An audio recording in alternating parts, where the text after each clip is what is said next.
traumatized.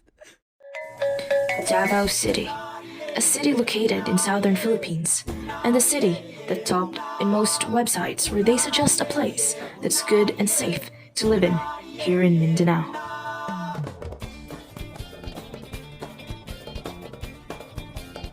The typical branding of Mindanao, which when you say Davao, we're part of it, is it's a secure place. That's why everybody's focused on security, and it end up being the most secure destination in the Philippines. Malinis yung daan eh, no? Kalsada. Malinis yung kalsada, walang mga kalat-kalat sa gilid. Because all eyes are on Davao City, and we want to make sure na when you come and enjoy in Davao City, dili lang ka malipay sa tanan yung makitaan, pero sure pud ka na safe ka diri sa ato ang syudad. According to the government of Davao, during 2020 to 2021, there seems to be a decline of tourism because of COVID-19, but it was able to rise again in the year 2022.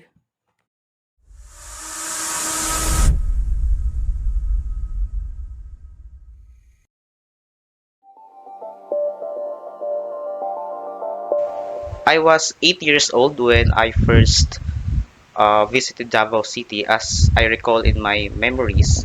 And then 10 years later, I came back here because of studies. When I first entered Davao City, was inside a bus. I entered a checkpoint.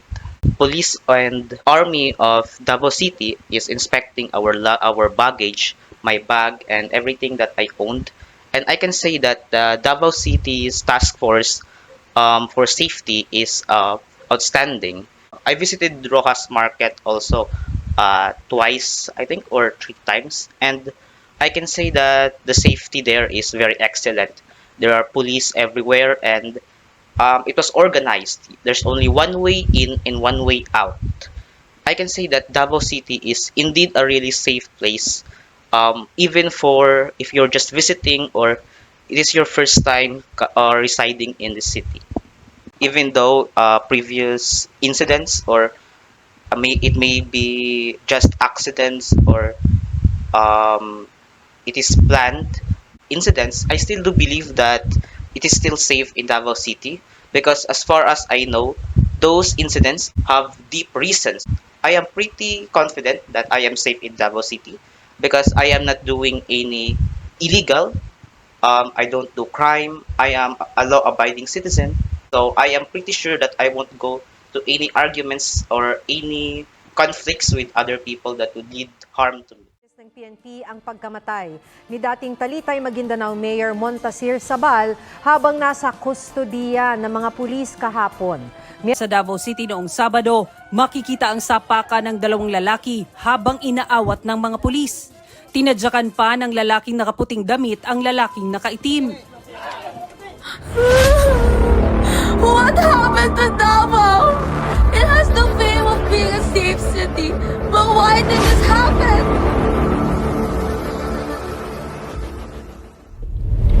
Everyone could be a victim of gun violence.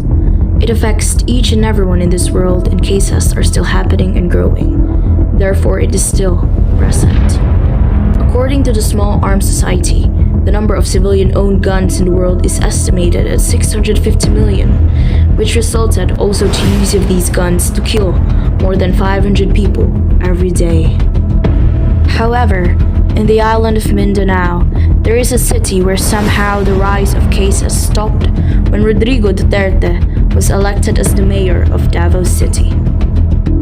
When Davao City became the safest city in the Philippines in mid-2015 and improves in 5th spot in the world, a lot of people were wishing, hoping, and even pushing former Mayor Duterte to become their leader who knows how to manage and deal with the crimes. However, recent gun incidents took place in the said safe city. Incidents such as a 19-year-old killed in a bar, army personnel making firearm violations, a civilian killed in a jeep, and more. All of these in Davao City, not only detrimental to Davao citizens, but also to Davao City's stand as life being here.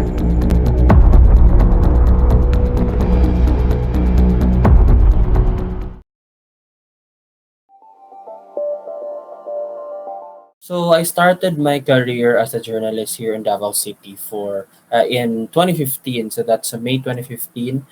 From graduation, I applied for media companies, and Sanser Davao was the first to respond to my application. I'm handling and spearheading the social media presence across social media platforms of Sansar Davao. With Sansar Davao having a very good social media presence, no, online presence, we now also cover like national stories and national um, that is of national interest for the people of the public.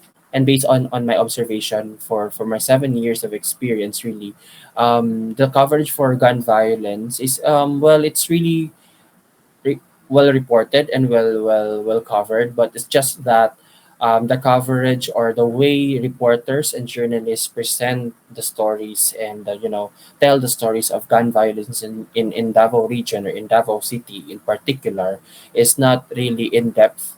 So they're more on like the police report on what happened for the gun violence incidents here in Davao City. So that's why as media practitioners, we have to be responsible enough in coming up with the reports.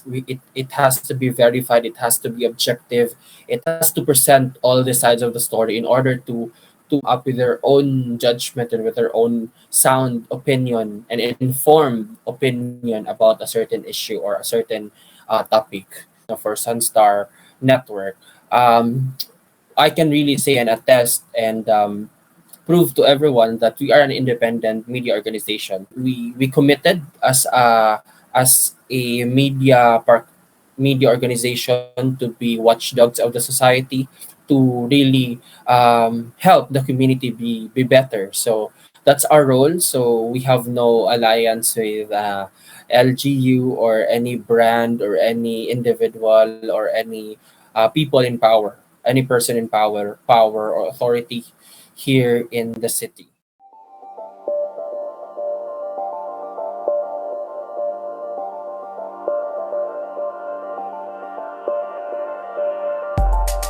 Hello, my name is Paul Garcia. I'm 31 years old and I am from Davao City. August 11, went to the bank to withdraw. Most of the time, I used to ride a taxi, but sobrang tipid ko, nagtipid ako. Then papunta ako ng Ecoland. That's the incident, the boulevard part in Piapi. I heard the first bang or the gunshot. Adrenaline rush lahat. Yung likod talaga, yung gun, nakita ko talaga sa likod ng guy, the first shot. So, syempre, nagsigawan na yung mga tao. The second shot, napaluhod na yung binaril. The third shot, tumalikod na talaga ako. Stiff ako, hindi ko alam anong gagawin ko sa jeep. Kung tatalon ako sa window or tatakbo ako kasi umaandar pa yung jeep slowly. Hindi siya nag-stop. Na-tense siguro yung driver. Basta takbuhan talaga, hindi ko na alam. Lahat ng kaharap ko nawala na. Of that incident, parang I have this fear of riding a jeep. And every time I ride a jeepney, parang feeling ko, i-check ko yung katabi ko kung babarilin ba to or hindi. In respect to our government officials, I am really happy with what they're doing. Actually, they're trying their best. So I cannot say that they are missing something. I think they need to address these concerns more for people to see what's really going on with some places in Davao City. I completely trust still the government of Davao. I am putting my faith on them. Ako si Corporal Bernadette Nilias, na-assign sa Police Regional Office 11, particularly sa Regional Operations Division.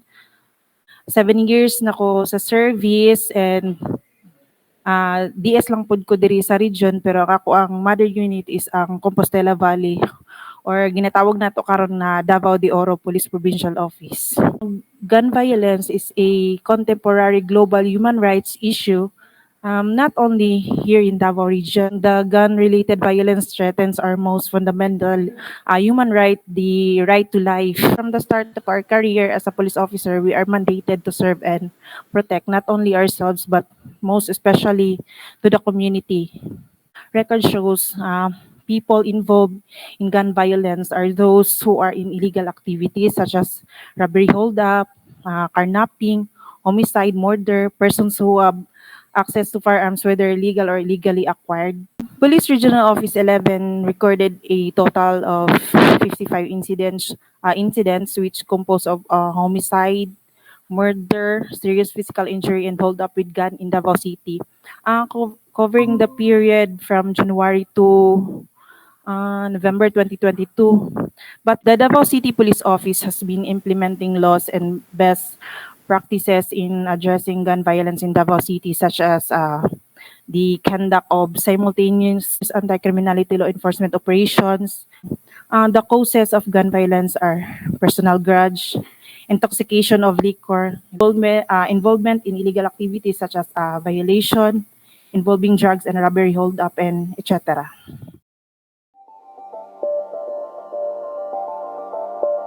Honestly, I don't really watch the news that much, so I'm not really aware of all this stuff happening around me. But currently now, as an ADDU student, and through the media information literacy subject, I became more aware of all these things, all these events and issues happening around me that I have been oblivious to all this time. As a student myself and someone who isn't really trusting with the government, I can say that Duterte had a major influence on our government and on what is deemed as a crime and what is acceptable.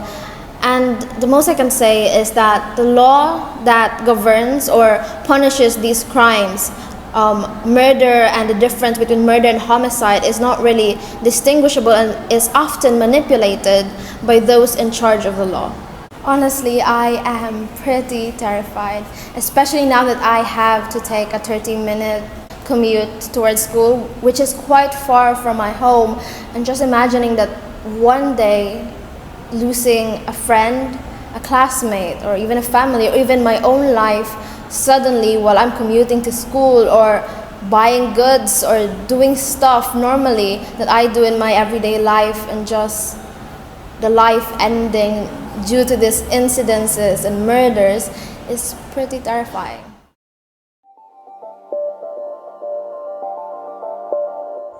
Good day. I am Richard Española, parent of 3 children living here in Davao City. I'm afraid because I have kids who are always out for school. As a parent, I have to make sure that they are safe, that they are in a very good situation and away from any dangerous act along their way from school to home. I'm afraid of having my children be affected since they're still young and still far to go for them to enjoy and achieve what they want in their life. Learning those cases, improper use of guns to lose human lives seems so scary and alarming. But since I'm living here, I will stay and interest to this livable cities compared to any other cities in the country with high crime rates. Spread awareness through social media, word of mouth, and even a documentary. Magtulong-tulong yung PNP or other law enforcement unit in the community. Let's be responsible individuals, because if we are responsible, I think we can build a better community here in Davao. We'll use social media to spread situational awareness to my friends and relatives about the dangerous crimes happening. The Davao City Mayor-elect Sebastian Duterte. Davao City Mayor Sebastian Duterte. Davao City Vice Mayor Sebastian Duterte. It is clear to protect and promote the welfare of the general public, and I will do everything I can within the boundaries of the law to deliver this mandate. I will always protect and secure our law-abiding citizens.